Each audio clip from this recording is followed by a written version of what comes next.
یہ ہے صبر کر اور معاف کر، صبر کر اور معاف کر۔ میرے بھائی بہنوں، میرے رب کی قسم، جیسے یہ ہے نا وَجَعَلْنَا مِنَ الْمَاءِ كُلَّ شَيْءٍ حَيٍّ أَفَلَا يُؤْمِنُونَ، اللہ نے ہر جاندار کا لازمی جز پانی بنایا۔ پانی نکال دو تو آدمی مر جاتا، ڈی ہائیڈریشن سے موت واقع ہو جاتی۔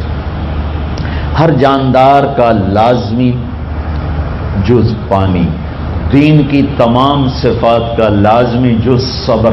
صبر نکال دو تو سارا دین کچرا بن جاتا، صبر نکال دو۔ تو میرے نبی نے فرمایا ایمان کیا ہے؟ صبر کرو، معاف کرو۔ معاف وہی کرے گا جو صبر کرے گا، جسے صبر نہیں آتا اسے معاف کرنا بھی نہیں آتا۔ تو ایمان قیامت کے دن اعلان ہوگا، صبر والے کھڑے ہو جاؤ، تھوڑی سی جماعت کھڑی ہوگی، بلکہ چلو جنت میں جاؤ۔ ان کو اللہ بغیر حساب کے جنت میں ڈال دے گا۔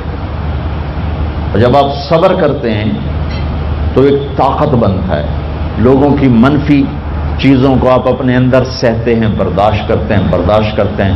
صبر اس کو پروسیس کرتا ہے، پھر وہ طاقت بنا کے آپ کے اندر سے باہر پھینکتا ہے، جو پہاڑوں میں سوراخ کر دیتی ہے اگر ہم صبر کرنا سیکھ اور معاف کرنا سیکھ۔ 21 برس قتل کرنے والوں کے منصوبے بنانے والے اہل مکہ، آپ نے ایک بول پہ فرمایا جاؤ معاف کر۔ کمال، 21 برس قتل کے پیچھے پھرتے رہے۔ جنگ خندق کے فوراً بعد مکہ میں قحط آ گیا، تو ہمارے نبی نے 300 دینار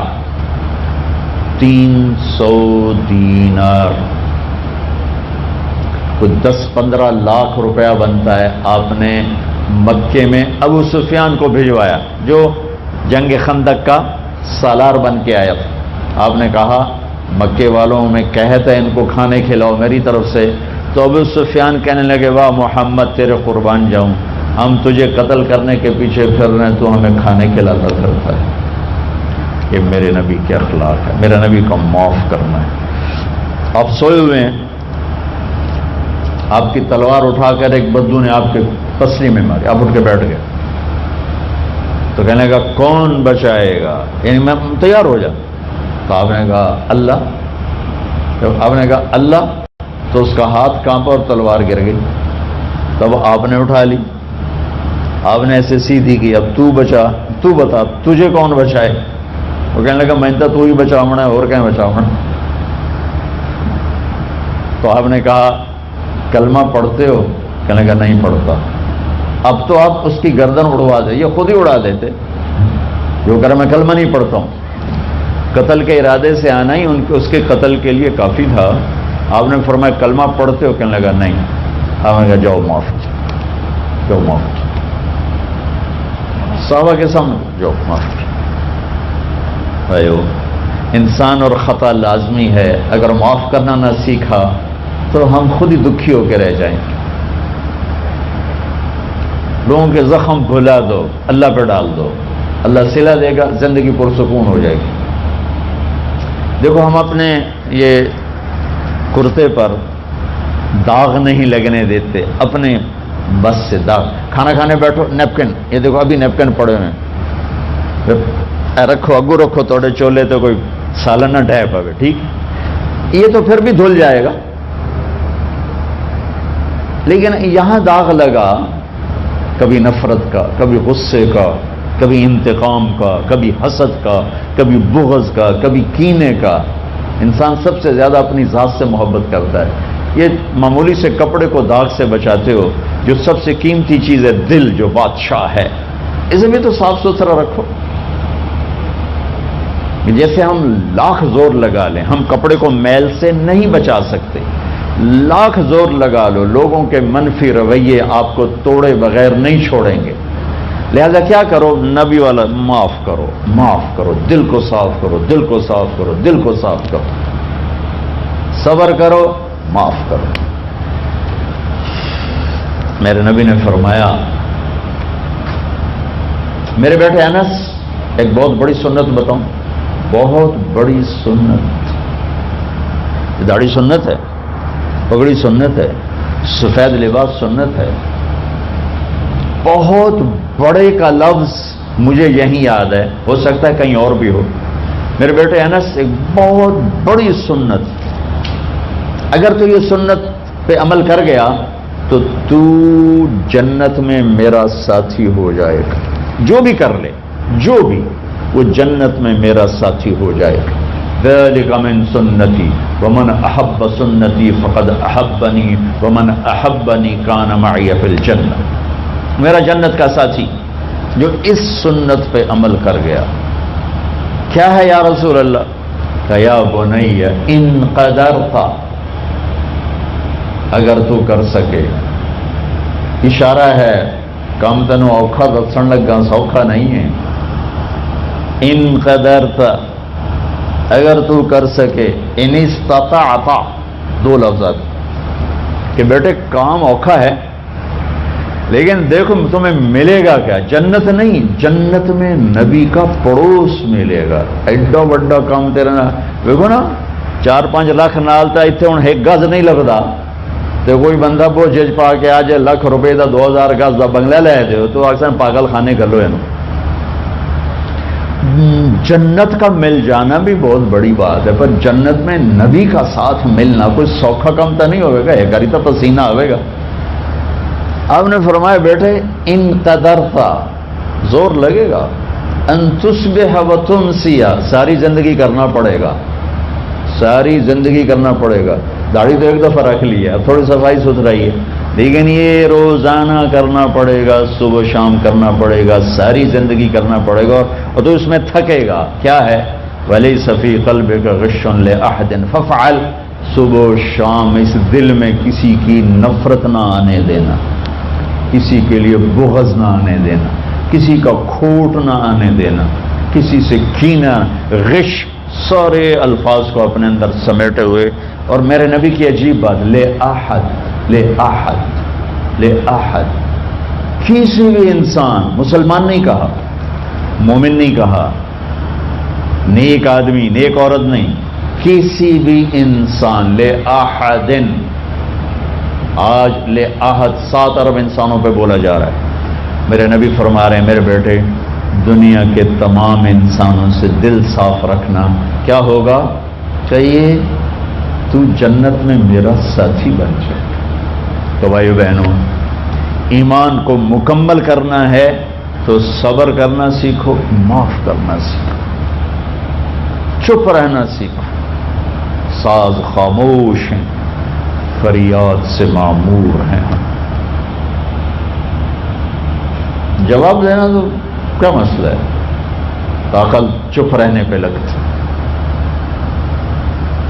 کوئی ابھر جائے، بیٹا ابھر جائے، بیوی ابھر جائے، خامد ابھر جائے، چپ ہو جاؤ، گزار دو اس طوفان کو۔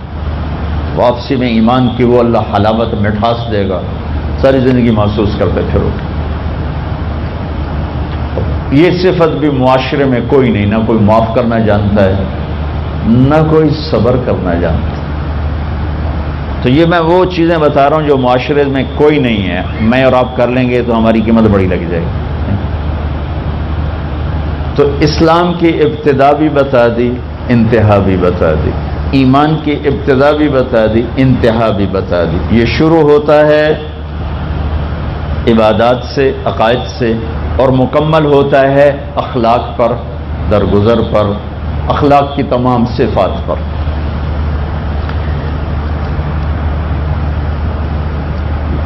اللہ تعالیٰ نے سورہ یوسف جیسی کہانی اور کوئی نہیں سنائی، خود اللہ نے کہا نحن نقص علیک احسن القصص، میرے محبوب آپ کو سب سے خوبصورت کہانی سنو، سب سے خوبصورت کیا ہے؟ یوسف کی کہانی۔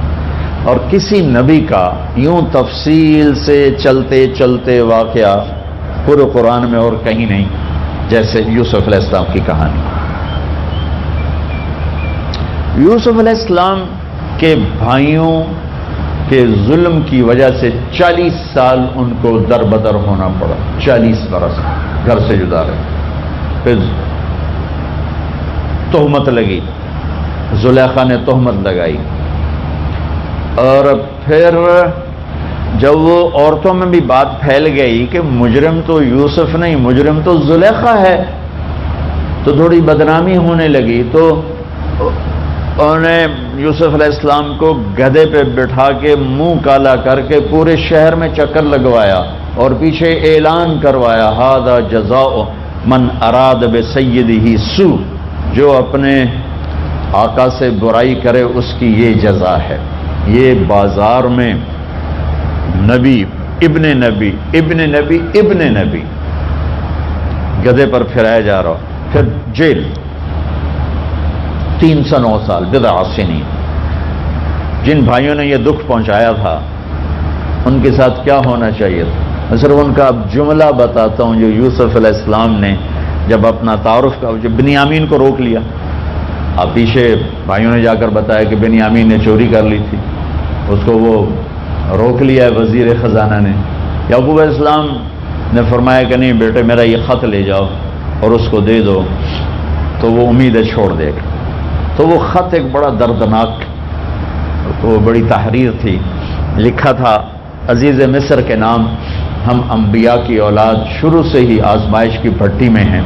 میرے دادا کو آگ میں ڈالا گیا، میرے چاچا کو چھری کے نیچے سے نکال، باپ کا لفظ آتا ہے، میرے باپ کو، چاچے کو بھی باپ عربی میں کہتے ہیں، چھری کے نیچے سے نکالا گیا، میرے بچے کو مجھ سے چھینا گیا، آج 40 سال ہو گیا مجھے اس کی خبر نہیں، تیری بڑی مہربانی میرا بیٹا واپس کر دے، ہم چور نہیں۔ اچھا، چونکہ یعقوب بھی نبی، یوسف بھی نبی، جب یوسف علیہ السلام اقتدار میں آ گئے تو اللہ کی طرف سے اجازت نہیں باپ کو بتانے کی کہ بھائی بتا دو میں ٹھیک ٹھاک ہوں، خاموش تو خاموش، صبر پک رہا ہے پک رہا ہے پک رہا ہے۔ جب یوسف علیہ السلام نے خط پڑھا تو بہت روئے اور اللہ کی بارگاہ میں دعا مانگی، یا اللہ اب مجھے ملا دو، اپنے گھر والے ملا دو، کل بتا دو، پہلے روکا ہوا کہ اب بتا دو۔ تو یوسف علیہ السلام نقاب اوڑھتے تھے، اپنے حسن ایسا تھا، نقاب اوڑھتے تھے کوئی فتنے میں نہ پڑے۔ تو جب وہ دوسری دفعہ بھائی آئے، تیسری دفعہ، تو ایھا العزیز قد مسنا واہلنا الضر وجئنا ببضاعۃ مزجاۃ فأوف لنا الکیل وتصدق علینا ان اللہ یجزی المتصدقین۔ کیا عاجزی ان کلمات کہ جناب لائے تو کچھ نہیں ہے بھائی، یہ 2 پھوٹی کوڑیاں ہیں، ہمیں کچھ غلہ دے دو، بڑی بھوک اور فاقہ ہے۔ تو یوسف علیہ السلام نے ایسے نقاب ہٹایا، ایک دم انہوں نے یوں دیکھا، ابھی پہچانا نہیں۔ میں یہ جملہ بتانا چاہتا ہوں کہ اللہ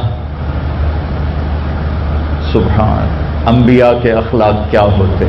مجھے کیوں سنا رہے ہیں؟ آپ کیوں سنا رہے ہیں؟ کہ ہم اس کو پیچھے چلنے کی کوشش تو کریں، کیوں بد اخلاق ہو کے مرنا چاہتے، کیوں لوگوں کے دل توڑ توڑ کے اپنی قبر میں جاتے ہیں؟ اسے ٹوٹنے دو، اسے اللہ اقبال کی قبر روشن کرے، تو بچا بچا کے نہ رکھے اسے، تیرا آئینہ ہے وہ آئینہ کہ شکست ہو تو عزیز تر ہے نگاہ آئینہ ساز میں، اسے ٹوٹنے دو، اس کے ٹوٹنے پر اس کی قیمت بڑی لگے گی، اس سے وہ فریادیں نکلیں گی جو عرش کو ہلا دی، جو ساز سے نکلی ہے وہ دھن سب نے سنی ہے، جو تار پہ بیتی ہے وہ کس دل کو پتہ ہے، اس سے وہ نغمے نکلیں گے کہ اللہ کے عرش کو ہلا دیں گے۔